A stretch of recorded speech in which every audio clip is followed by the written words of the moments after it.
बाबा साहेब मर रहे हैं।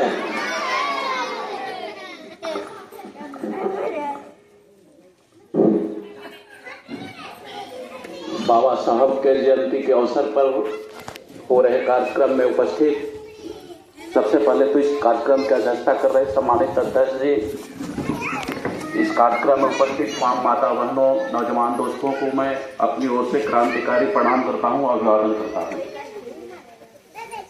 जैसा कि आज हम जानते हैं, आज 14 अप्रैल है और आज के ही दिन बाबा साहब का जन्म हुआ था। जिस समय बाबा साहब जन्म लिए थे वह 1800 ईस्वी की बात है। करीब करीब आज से 150-200 साल की बात है। उस दौर में भारत में क्या स्थिति था उसकी हम परिकल्पना कर सकते हैं, पढ़ सकते हैं, तब उन दिनों को हम समझेंगे कि उस दौर में क्या था। जब बाबा साहब को स्कूल पढ़ने जाने की बात आई तो आप समझ नहीं सकते हैं। आज अभी महिला कही कि हम लोगों से अब उस तरह का व्यवहार नहीं किया जाता है, यानी छुआछूत अब कमा है। ये कमा है किस कारण से? कोई ऐसा नहीं है कि अचानक कम गया। अगर ये कमा है तो ये देन है बाबा साहब का। अगर आज महिलाएं पुरुषों के सामने कुर्सी पर बैठ रही है, यह देन किसका है? ये बाबा साहब का देन है। महिला और पुरुष जो हमारा समाज कल था वो खाई में था। खाई कहने का मतलब है कि जिसमें उबड़ खाबड़ समाज है। एक समाज में एक ही व्यक्ति को पूजा जाता है और एक आदमी को गांव में, घर में, स्कूल में चलने का अधिकार नहीं था। बाबा साहब का जब नामांकन हुआ स्कूल में तो शर्त लगाया गया था कि सभी बच्चे जब स्कूल में चले जाएंगे तब इनको जाना होगा और किसी बेंच में सटना नहीं होगा। अगर कोई बच्चा पढ़ा है तो ये बात है। और जब इन्हें प्यास लगती थी तो सभी बच्चों के लिए स्कूल में चपरासी पानी पिलाता था और इनको बाहर निकल करके चपरासी लोटा से ऊपर से पानी देता था और तब पीते थे। इस तरह से कितने अपमान सह करके भारत में जितने भी इस दौर के नेता हुए हैं, आजादी के संग्राम में जितने नेता हुए हैं, उसमें सबसे पढ़े लिखे बाबा साहब थे। इनसे कोई न जवाहरलाल नेहरू हो, महात्मा गांधी हो, राजेंद्र प्रसाद हो, इतनी डिग्रियां किसी भी नेता के पास नहीं थी। और उस दौर में हमारा देश गुलाम था। यहाँ पर अंग्रेजों का शासन था। जैसे आज आप वोट दे करके किसी सरकार को चुनते हैं, वह नहीं था। वहां अंग्रेजी हुकूमत थी। अंग्रेज के ही द्वारा इंग्लैंड से यहाँ प्रतिनिधि चुना जाता था, जिसको हम लोग गवर्नर जनरल कहते थे। वही इस देश में शासन चलाता था। उस दौर में बाबा साहब अछूतों को सम्मान दिलाने के लिए, बैकवर्डों को, महिला को अधिकार देने के लिए अंग्रेजों से ही लड़े और उन्होंने कहा कि हमको संरक्षण की जरूरत है, हमको आरक्षण की जरूरत है। अगर हमें आरक्षण नहीं मिलेगा तो हमारे समाज के लोग आगे नहीं बढ़ पाएंगे। आप परिकल्पना कर सकते हैं कि उस दौर को जो लोग नहीं देखे हैं, ऐसे आज भी है। आज भी उसके अवशेष बात बचे हुए हैं। ऐसा नहीं है कि कुछ समूल नष्ट हो गया है। आज भी बड़े बड़े गांव में गरीब बच्चों को, दलित के बच्चों को स्कूल में नहीं पढ़ने दिया जाता है। बहुत से गांव में देखिएगा अभी भी जब मध्याह्न भोजन चल रहा है तो क्या भाई, विधवा नहीं खाना बनाएगी, मांझी का महिला खाना नहीं बनाएगी, क्योंकि उसका बनाया हुआ खाना वहां के दूसरे बच्चे नहीं खाएंगे। याद भी है, ऐसी घटनाएं आज भी आती है, कई घटनाएं घटती। तो बाबा साहब उस दौर में हम लोगों के लिए बहुत लड़ाई लड़ने के बाद और गोलमेज सम्मेलन जो ब्रिटेन में हुआ था, वहां अपनी बात अंग्रेजों के समक्ष रख करके और 1932 में आरक्षण दिलाने का काम किया था। उस दौर में भी अंग्रेज यहाँ थे। 1932 में पुणे पैक्ट हुआ था। इन्हीं के आरक्षण दिलाने के लिए विरोध किए थे महात्मा गांधी, जो मांग किए थे बाबा साहब ने। महात्मा गांधी ने 21 दिन उपवास किया था कि जो आप मांग कर रहे हैं वो संभव नहीं है देना। और 21 दिन उपवास के बाद, भारी दबाव के बाद हम लोगों का जो आरक्षण जिस रूप में मिलना चाहिए था उस रूप में नहीं मिला। उसमें बड़े पैमाने पर संशोधन किया गया और तब यह लागू हुआ। उस दौर में आप देखे, सुने होंगे कि महिलाओं को वह स्थिति थी कि जब महिलाएं ससुराल में आती थी, इतना यहाँ पर्दा पड़ता था कि मौत होने के बाद उसको गांव में उसका कोई मुंह नहीं देखता था। इतना पर्दा प्रथा इस समाज में था। आज समाज बदल रहा है या बदला है तो ये बाबा साहब की देन है। आज भी आप सर्वे करके देख लीजिए, इतने बड़े गांव में हम लोगों की इतनी भी जागरूकता नहीं बन पाई है कि अगर ग्रेजुएट लड़का खोजा जाए, एमए लड़का खोजा जाए तो घर के घर नील हो जाएगा। 100 घर की अगर बस्ती है ओबीसी की, ईबीसी की या एसटी एसटी की, वहां देखिएगा कि 5 आदमी अभी अगर रंगोली पर गिना जाए तो बीए पास नहीं मिलेगा। यानी शिक्षा के प्रति आज भी हम उतने जागरूक नहीं है जितना हमें होना चाहिए था। क्योंकि बाबा साहब आज से 1952 में हम 50 में हमारा संविधान लागू हुआ है। 50 के बाद हम कितने दिन आ गए? 75 साल गुजर गया। 75 साल में आज भी जो हमारी स्थिति है उसमें बहुत बड़ा बदलाव नहीं हो पाया। और इसका एक बहुत बड़ा कारण है कि आज भी हम बाबा साहब को पढ़ने के बजाय पूजने लगे। बाबा साहब ने कभी नहीं कहा कि हमको पूजा करो, हमको पढ़ो। बाबा साहब का जो किताब है उस किताब को पढ़िए। इतनी बड़ी बड़ी किताबें इन्होंने लिखा है, हम समझते हैं कि सारा किताब हम लोगों के बच्चों को पढ़ना चाहिए कि हमारा समाज क्या था कल, आज क्या है और आने वाले दिनों में कल क्या होगा।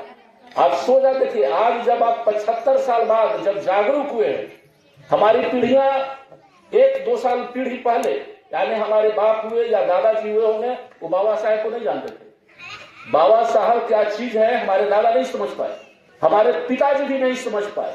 आज अगर हम लोग समझ रहे तो पढ़ने के कारण समझ रहे हैं कि हम जो इस समाज में हमारी स्थिति है इसका कारण क्या है। और जब ढूंढते हैं तो वहां कोई नेता दिखाई नहीं देता है बाबा साहब के अलावा। बाबा साहब के अलावा एक भी नहीं नेता दिखाई देते।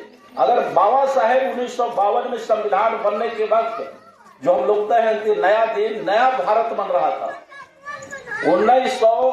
15 अगस्त 1947 के जब देश आजाद हुआ, आजादी मिली, अंग्रेज छोड़ करके जा रहे थे तो नए भारत का निर्माण हो रहा था।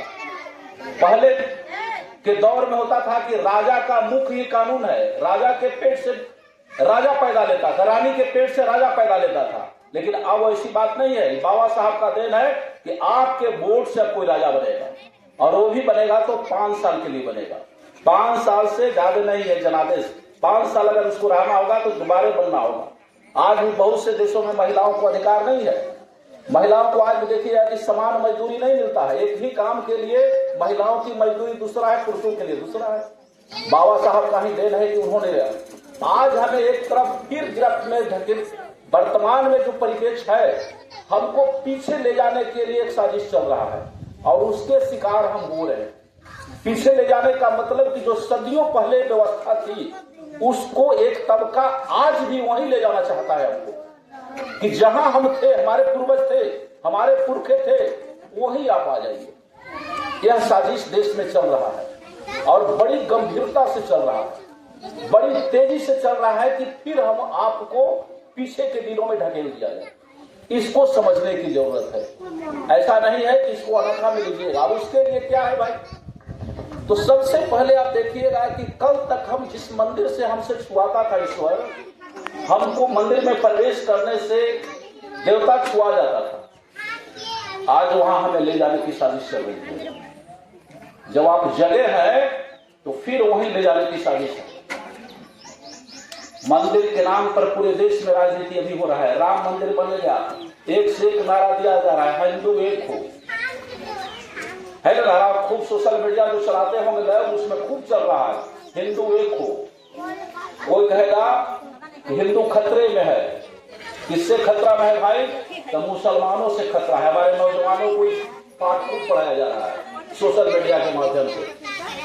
तो साफ साफ समझने की जरूरत है कि हिंदू खतरे में नहीं है, खतरा में है तो जो सदियों से हमें दबाए हुए लोग थे उनको सत्ता जाने का खतरा है, जिन पर हमको आज तक मुसलमान दबा के रखा है। नहीं, अगर हमको मंदिर में जाने से कौन रोका है? हमको स्कूल जाने से कौन रोकता था? हमको बस में जाने से, सीट में बैठने से कौन रोका था? बाबा साहब को अगर पढ़िएगा तो आप चाय की दुकान पर भी चाय नहीं पी सकते थे, वो दिन था। आपको अगर चाय पीना है तो अपने घर से गिलास ले जाना होगा और उसमें चाय दिया जाता था। आज भी देखिए कि मजदूरों की स्थिति क्या है। बड़े जमींदार के यहाँ जाएगा तो उनका थाली अलग रखा जाता है, उस थाली में उस दोबारा उसका परिवार नहीं खाता है, वो जब खाएंगे तो उसमें मजदूर खाएंगे, बर्तन छुआता है। इससे हमको सदियों से किसने रोका है? आज भी देखिएगा, बुरा नहीं मानिएगा, हमारी बात थोड़ा तीखा लगेगा, आज भी एक ग्रफ्त चल रहा है कि जहां भी महिलाएं जमी है तो उनके अंदर धर्म का रास्ता दिखाया जा रहा है, वो है शिव चर्चा। गरीब के मोहल्ले में शिव चर्चा बड़ी तेजी से बढ़ रहा है। मिलेगा क्या उससे हमको? सोचने वाली बात है। शिव जी हमारे दादा भी पूजे हैं, हमारे परदादा भी के जमाने में भी शिव जी थे। शिव जी आज नया उतार ले हैं। ये धीरेन्द्र भैया और नीलम देवी या दीदी आकर के शिव जी पैदा कर दिए, ऐसा तो नहीं है। ऐसा कभी नहीं है कि नीलम दीदी और धीरेन्द्र भैया आकर के शिव जी को पैदा कर दिए और शिव जी एक देवता बन गए। शिव जी का अस्तित्व सदियों से है, लेकिन हमें वहां क्यों ले जाया जा रहा है? कल तक हमको शिव जी के पूजने का अधिकार नहीं था और आज हमसे आपको चर्चा कराया जा रहा है। क्यों कराया जा रहा है? इस साजिश को तो समझने की जरूरत है। शिव जी से हमको मिलेगा क्या? हमको अगर देने का कोई रास्ता लिए है तो रविदास बुआ लिए हैं और अम्बेडकर साहब दिए हैं। हमको मुक्ति का रास्ता अगर दिया है, समाज की जो बेड़िया है उसका रास्ता इन्होंने दिया है। आप सोच सकते हैं कि बाबा साहब को महाराष्ट्र में एक जगह है, चवाहार बोलता है, एक तालाब था, उसमें दलितों को पानी पीने का अधिकार नहीं था, जबकि उस तालाब का पानी जानवर पी सकता है। जानवर से पानी नहीं छुआता था, लेकिन बाबा साहब उस तालाब पर पानी पीने के लिए आंदोलन किए हैं, मंदिर में प्रवेश करने के लिए आंदोलन किए हैं। आज भी कहने को देश में पिछली बार भी रामनाथ कोविंद दलित समाज के राष्ट्रपति हैं। आवेगा भाजपा वाले लोग या कोई भी इस तरह के हिंदू के नाम पर बरगलाने वाले लोग आए हैं तो कहेंगे कि दलित राष्ट्रपति है। अभी आदिवासी महिला एक राष्ट्रपति है, लेकिन जब ब्रह्मा के मंदिर में रामनाथ कोविंद गए तो मंदिर धुलवाया गया। जीतन राम मांझी मुख्यमंत्री थे तो मधुबनी में गए तो उस मंदिर को धुलवाया गया। बाबू जगजीवन राम भी अपने दौर में जब देश का सर्वोच्च उप प्रधानमंत्री प्रतिरक्षा मंत्री तक बने हैं, उसी मंदिर में गए हैं तो मंदिर धुआ जाता है। और एक तरफ वही तबका कहेगा कि हम सब ईश्वर की संतान है, तो कौन सा ऐसा ईश्वर होगा कि जो अपने बेटे के साथ ऐसा इंसाफी करेगा? भाई, जब सब हम एक ही ईश्वर के संतान है तो एक बेटे को मंदिर में जाने की इजाजत होगा, स्कूल में जाने की इजाजत होगा, और दूसरा बेटा से वही चीज छुआ जाता है। तो इन सारे चीजों को आज भी हमारे बच्चों को मैट्रिक में चल गए, उनसे पूछे कि संविधान में कौन कौन सा अधिकार मिला है बाबू, तो नहीं बताएगा। आज भी हमें 7 अधिकार जो दिलाए हैं बाबा साहब, वो अधिकार को आज भी पूछिए तो नौजवान हमारे नहीं पढ़ते हैं। हमें आज गीता और रामायण से पढ़ने से अच्छा है कि हम भारत के संविधान को पढ़ें। भारत के संविधान में हमको कौन कौन सा हक दिया गया है, कौन कौन सा अधिकार दिया है, किस आर्टिकल में क्या बाबा साहब ने लिखा है। संविधान लिखने के वक्त भी विवाद था। सरदार पटेल, नेहरू जो बाबा साहब लिखना चाहते थे वो नहीं लिखने देने के पक्ष में थे। बाबा साहब ने कहा कि जिससे तुमको संविधान लिखवाना है लिख लो, लिखवा लो, हमको फुर्सत नहीं है। और ऐसा इसलिए संभव था कि भारत का जो संविधान है इसमें दुनिया के जितने संविधान है, ब्रिटेन के संविधान है, अमेरिका के संविधान है, फ्रांस के संविधान है, सबकी अच्छी बातों को इसमें शामिल किया गया। इसीलिए आज एक दौर में चल रहा है कि संविधान बदलने की जरूरत है। पिछली बार भी खूब हल्ला था लोकसभा चुनाव में, भाजपा के लोग कह रहे थे कि इस संविधान की जरूरत नहीं है। भाई, क्यों जरूरत नहीं है? क्या इसमें गड़बड़ी है? संविधान हमारी इजाजत देता है कि अगर समय बदलने के अनुसार अगर इस संविधान में बदलने की जरूरत है तो बदला जा सकता है। लेकिन उनको आज भी चाहिए मनुस्मृति का संविधान। संविधान बदल करके मनुस्मृति का संविधान बदलना चाहते हैं। मनुस्मृति को पढ़ने की जरूरत है कि मनुस्मृति में लिखा क्या है। जिस मनुस्मृति को बाबा साहब ने होली जलाया था, इस मनुस्मृति की जरूरत नहीं है, क्योंकि वही गुलामी का किताब है। मनुस्मृति एक किताब है, मोटी सी किताब है, उस सभी लोगों को पढ़ना चाहिए। अपने घरों में रखिए कि हमारे लिए कौन सा कानून बना करके हम पर शासन किया गया है, लोगों को पढ़ना चाहिए। उसको बाबा साहब आज से 75 साल पहले माचिस लाने का काम किया था कि मनोस्मृति ही हमारे शोषण का असली कारण है। इसलिए इसको समझने की जरूरत है। बाबा साहब वो शख्स है जो सब कुछ दिए हमको। 4 चीज जीने के लिए जरूरी है। धार्मिक स्वतंत्रता होनी चाहिए, आर्थिक आजादी होनी, सबको खाने पीने पढ़ने लिखने के लिए धन जरूरी है, आर्थिक है, शोषण से मुक्ति का अधिकार है, गैर बराबरी का है, किसी के साथ भेदभाव, सारे उपबंध किए हैं। और लास्ट में बाबा साहब को लोगों ने नहीं समझा, तब उन्होंने लास्ट में कहा कि जीने का अधिकार तो हमें नहीं था कि किस धर्म में हम जन्म लें, लेकिन मरने का अधिकार हमको है कि किस धर्म में हम मरे। और लास्ट में इन्होंने हिंदू धर्म का त्याग कर दिया है। जानते हैं कि नहीं जानते हैं?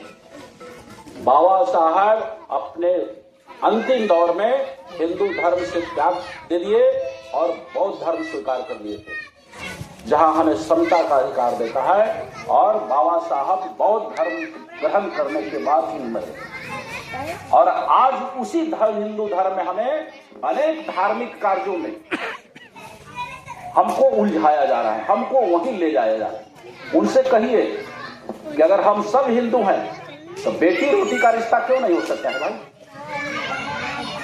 बेटी रोटी का जब सब हिंदू एक है तो बेटी रोटी का रिश्ता, हिंदू एक हो लेकिन जाति बनी रहे। तो जाति जब बनी रहेगी और धर्म एक रहेगा तो हमारा स्थान कल तक कहां था, वही हमारा स्थान होगा। यानी हम फिर निचले पैदान पर, समाज के सबसे निचले पैदान पर, जिससे हमें सारे लोग अछूत होते हैं, वहीं हमको ले जाकर के बैठा दिया जाएगा। और ये साजिश चल रही है। अभी देखिएगा कि हमको आरक्षण मिला है, बहुत से आरक्षण पर नौकरी कर रहे हैं, आरक्षण समाप्त हो रहा है बहुत साइलेंट वे में। जैसे कैंसर आता है शरीर में तब पता नहीं चलता है, लेकिन जब कैंसर अंतिम रूप में आता है तब हमें पता चलता है, तब हम रोगी के इलाज के लिए दौड़ते हैं। आरक्षण कैसे खत्म किया जा रहा है? सारा उपक्रम बेच दिया गया। जितने भी सरकारी संस्थान थे वो सब खत्म किए जा रहे हैं। तो नौकरी कहां मिलेगी भाई? नौकरी कहां मिलेगा?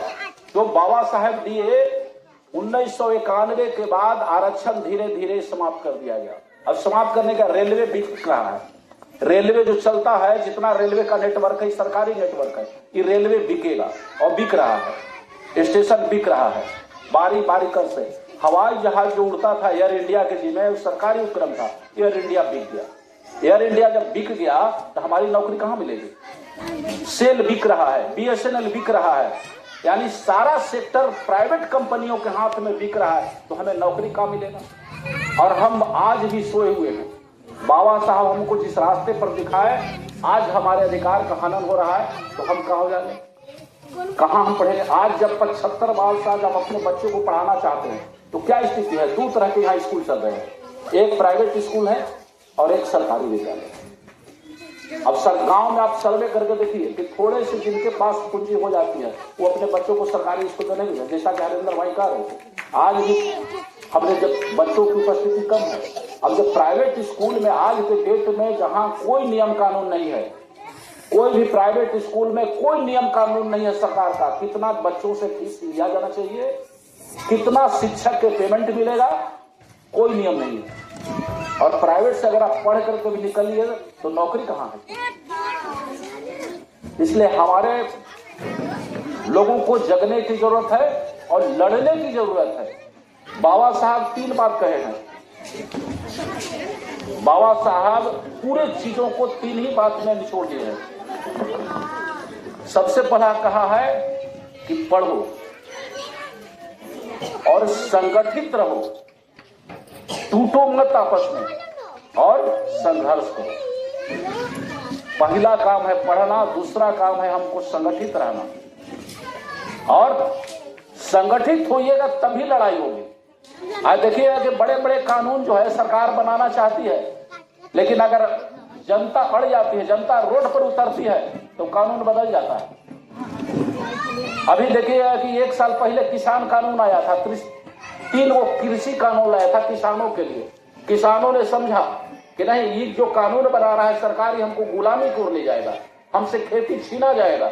और 13 महीना दिल्ली में धूप में, बारिश में, जाड़ा में सैकड़ों किसान बॉर्डर सील करके रहा, और लास्ट में 13 महीना गुजरने के बाद यही मोदी टीवी पर आकर के कहता है कि हम किसानों को समझाने में विफल रहे, इसलिए हम कानून वापस लेते हैं। इसलिए हमें आज के डेट में शिक्षा के प्रति सिर्फ चर्चा करने के बजाय घर में बाबा साहब का चर्चा कीजिए। बाबा साहब के किताब को खोल कर रखिए, बहुत कुछ लिखा है। इतना समय कहता हूं कि विद्वान अभी वर्तमान में तो धरती पर है ही नहीं, और भविष्य में आएंगे कि नहीं आएंगे कहना बड़ा मुश्किल है। इतना बड़ा विद्वान जिन्होंने सभी क्षेत्र में हमें दिशा दिया है, जीना कैसे है, मरना कैसे है, और पढ़ना कैसे है, रहना कैसे है, सारी विद्या इन्होंने दिया है। क्योंकि इतना बड़ा विद्वान कोई धरती पर नहीं हुआ है अभी के दौर में। अगर कोई हुआ है तो एक क्षेत्र में भी उनका सोच है। जैसे कोई भी संत होता है तो धर्म का ज्ञान देता है, वो आर्थिक ज्ञान नहीं देता है, वो आर्थिक मोर्चे पर नहीं ज्ञान देता है, वो शैक्षणिक बात नहीं बात। आप अनपढ़ रहिए लेकिन शिव चर्चा कीजिए। कहा कहता है कि महिलाओं को पढ़िए भाई, पढ़ने के बाद शिव चर्चा कीजिए, ऐसा कहीं नहीं। बाबा साहब ने सभी क्षेत्रों में आर्थिक, सामाजिक, राजनीतिक, सांस्कृतिक सभी चीजों को रखा है, खोला है दरवाजा। एक व्यक्ति के अंदर में इतने गुण है, इसलिए हमें आज अगर चर्चा करने की कहीं जरूरत है तो इसी तरह से महीना में 15 दिन पर चौपाल लगाने की जरूरत है। इन्होंने लिखा है कि समाज में कुत्ता और बिल्ली को जगह देता था, लोग देता है। घर में कुत्ता पे आएगा उससे नहीं छुआएगा, लेकिन अगर एक गरीब माने दलित समाज की अगर महिला घर में चली गई तो घर छुआ गया भाई। कुत्ता बिल्ली से नहीं छुआता है, लेकिन हमारे समाज में जो जाति व्यवस्था है, अगर निम्न जाति का आदमी कोई घर में प्रवेश कर गया तो घर छुआ गया, सारा घर अब धो दो, ऐसी व्यवस्था रही है। और हमें पुनः वहीं लार करके खड़ा करने की जरूरत है। अगर हम समय रास्ते नहीं चेते तो हम अपने पीढ़ियों को गुलाम बना देंगे। अगर हम ज्यादा धर्म के प्रति आसक्त हो जाएंगे तो हमारा बच्चा वही सीखता है, वो स्कूल में ज्यादा नहीं सीखता है, वो सीखता है आपके घर में ही। आप माँ बच्चे हैं, उसको संस्कार देते हैं। संस्कार अगर किसी बच्चे में जाता है तो स्कूल से ज्यादा नहीं जाता है, जाता है माँ बाप के घर के वातावरण से। क्योंकि स्कूल में वो 8 घंटा जाता है, 8 घंटा स्कूल में जाएगा, वो 10 बजे स्कूल में जाएगा, 4 बजे छुट्टी हो जाती है। तो वहां तो सभी बच्चों के लिए एक ही चीजें पढ़ाई जाती है भाई। लेकिन आप उसके अंदर में अगर संस्कार डालेंगे तो घर के अनेक बच्चे को अलग अलग संस्कार मिलता है। अन्यथा स्कूल की पढ़ाई से केवल संस्कार बदल जाता तो सभी लड़का को मैट्रिक में फर्स्ट भी आना चाहिए, तो वहां फट कैसे आ जाता है। एक ही मास्टर पढ़ा रहे हैं, एक ही जगह पढ़ रहे हैं, तो वो फर्स्ट हो जाता है, वो थर्ड हो जाता है, वो फेल भी हो जाएगा। पढ़ तो सबको ये रहे, लेकिन उनके घर का वातावरण कैसा है, घर में उनका माहौल कैसा है, बच्चों को किस तरह से समझाते हैं या समझते हैं फिर बच्चों को, तब आपका विकास होगा। यहाँ क्या है भाई, अभी हम लोगों का एक मनोवृत्ति है कि माँ बाप का जन्म हो गया, उनको शादी ब्याह करने तक ही हम अपनी जिम्मेवारी समझते हैं। लेकिन जिस दिन आपके बच्चा आपकी गोद में आता है, आपकी जवाबदेही उसी दिन से हो जाता है कि हमको इसे को कैसे रखना है, कैसे पालना है। आप देखिएगा कि एक पेड़ रोप दीजिए, फूल का पेड़ रोप दीजिए, रोपने से कोई पौधा फूल दे देगा? नहीं देगा। उसको डेली आपको पटवन करना होगा, डेली आपको अगर कीट लगता है तो दवा देना पड़ेगा। तो बच्चा केवल जन्म देने से कोई महान हो जाएगा ऐसा नहीं है। इसलिए हमको अपने संस्कार को बदलने की जरूरत है। और साथ साथ समझ लीजिए कि देवी देवता दुर्गा से कुछ होने वाला नहीं है। अगर होता तो आज हम जहां हैं, ये चीजें तो बहुत पहले बदल जाना चाहिए था। क्योंकि जितने भी हमारे देश में देवी देवता है, ये तो सैकड़ों साल से, हजारों साल से इनका अस्तित्व है। लेकिन हजारों साल में न हमारी सिदत बदली और न हमारा सूरत बदला। हमको सबसे घटिया जो काम था वही हमें सौंपा गया, और यही हमारे जीने का अधिकार है। अगर बाबा साहब नहीं होते तो आप सोच लीजिए कि स्कूल में एडमिशन भी नहीं होता। हिंदू राष्ट्र जिस दिन बन गया, बगल में नेपाल है, नेपाल का नाम सुने हैं, वो हिंदू राष्ट्र था, वो कोई मुस्लिम राष्ट्र नहीं था। वहां के लोगों ने लड़ा और कहा कि हमको हिंदू राष्ट्र नहीं चाहिए, हिंदू राष्ट्र का वहां अभी भी राजा होता था। नेपाल में 1990 तक राजा होता था, वहां राष्ट्रपति नहीं होता था, प्रधानमंत्री चुनाता था, लेकिन राजा जब भी होगा तो राजा होगा। वहां के लोगों ने हिंदू राष्ट्र का कहां समर्थन किया? नहीं किया। तो आज हमें अगर खतरा है हिंदू राष्ट्र नाम पर जो चल रहा है, अब सब बाबा संत लोग देश को बना रहे हैं और वहां लाखों लोगों को भीड़ जुटाई जाती है और वहां वही चीज कहा जाता है और उसके गिरफ्त में हमें लिया जाएगा, क्योंकि वो साजिश को समझते हैं। चालाक आदमी साजिश को समझता है और जो उनके साजिश को नहीं समझेंगे वो उनके शिकार हो जाते हैं। जैसे देखिएगा कि रूखी मारने वाला किसका भाषा बोलता है? रूखी का। हमें जगाने के लिए बाबा साहब कांसीराम जैसे लोगों ने अथक प्रयास किया है। अगर हम आज भी उनको नहीं समझेंगे तो फिर हमारी आने वाली पीढ़ियां गुलामी की जो दास्तान थी सदियों पहले पुराने, उसी दास्तान में फंसेगा और वही जिस तरह से हम लोग कड़वी घूट पीकर चिल्ला रहे हमारे पूर्वज, वही हम लाएंगे। आप पेरियार को पढ़ने की जरूरत है। एक रामास्वामी नायकर जिन्हें हम पेरियार साहब के नाम से जानते हैं, उनको आज के डेट में पढ़ने की जरूरत है। उन्होंने इस पर बहुत बड़ी किताब लिखी है, सारा चीज खंडन लिखा है, क्योंकि दलितों को दक्षिण भारत में इससे भी खराब स्थिति थी। वहां था आज से 100 साल पहले, ज्यादा नहीं जाइए, 100 से 150 साल पहले जाइए तो कमर में झाड़ू बांधा जाता था। सोशल मीडिया पर उसका भी प्रचार आता है और गला में मटका बांधा जाता था। वो भी दिन है, तो ये दिन ईश्वर तो नहीं दूर किए हैं, भगवान तो दूर हमको नहीं किए। हमको अगर दूर करने का कोई काम किया है तो बाबा साहब ने किया है। इस तरह के कोई बंदिश नहीं होगा और बाबा साहब को समझने की जरूरत है। आज हमें बाबा साहब का चर्चा करने की जरूरत है, इनकी किताबों को घर घर में पढ़ने की जरूरत है। सारा कुछ लिखे हैं बाबा साहब। कोई ऐसा चीज नहीं है घर में, जैसे रास्ता बिल्ली काट देता है, उसके संबंध में भी बाबा साहब लगाती है। आपको लगता होगा कि इतनी छोटी बात को बाबा साहब कैसे जानते हैं। उन्होंने लिखा कि रास्ता काटने से किसी का यात्रा बिगड़ जाता है ना। इसी धारणा समाज में आज भी है कि रास्ता बिल्ली काट दिया, चाहे देखिएगा कि ट्रक वाला या बस वाला शीशवा पर इसे काटेगा और तब गाड़ी बढ़ाएगा। कहीं सब भ्रम है, ऐसा कुछ नहीं है। ऐसा कुछ नहीं है कि अनहोनी हो जाएगा, क्योंकि ईश्वर नहीं तो उसको भी बनाया है। बिल्ली को अगर तुम ईश्वर को मानते हो तो ईश्वर बिल्ली को किसने बनाया भाई? तो बिल्ली ने क्या कहा? बिल्ली को उस ईश्वर ने कह दिया कि तुमको जिस रास्ता से आदमी जाएगा उस रास्ता पर तुमको नहीं चलना है। अगर ये ज्ञान उसको दे देता तो रास्ता पर चढ़ता ही नहीं बेचारा। तो इन सब छोटी बातों को भी बाबा साहब ने लिखा है, दर्जनों किताब है। और बाबा साहब के समझिए तब एक नए भारत का जिन्होंने सपना देखा था बाबा साहब ने कि नया भारत कहां कैसा होगा, उसको हम सही मायने में उतार पाएंगे। आज हमारे लोग वोट का महत्व नहीं समझते हैं। जो बाबा साहब दिलाए हैं कि राजा भी होगा, 100 बीघा के अगर काश्तकार होगा उसको भी एक वोट का अधिकार है, और जिसके पास इस रहने के लिए धरती नहीं है अपनी, उसको भी एक वोट का अधिकार है कि नहीं है? ये देन बाबा साहब का है। पहले के जमाने में इसी देश में जो 4 आना मालगुजारी देता था उसको वोट देने का अधिकार था। 1937 में भी चुनाव हुए, 1919 में भी चुनाव हुए, गुलाम भारत में भी चुनाव होते थे, लेकिन वोट देने का अधिकार केवल उनको था जो 4 आना मालगुजारी रसीद कटाते थे। बाबा साहब ने कहा कि ऐसा कोई प्रतिबंध नहीं रहेगा, वोट देने का अधिकार सबको बराबर है, चाहे वो राजा रहे चाहे रंक रहे। और आज भी देखिएगा कि गांव के जमींदार भी अगर कोई खड़ा होगा तो आपके दरवाजा पर उनको आना है वोट मांगने के लिए। बगैर आपके दरवाजे पर आए हुए कोई चाहता है कि हम MP बन जाए, विधायक बन जाए, मंत्री बन जाए, संभव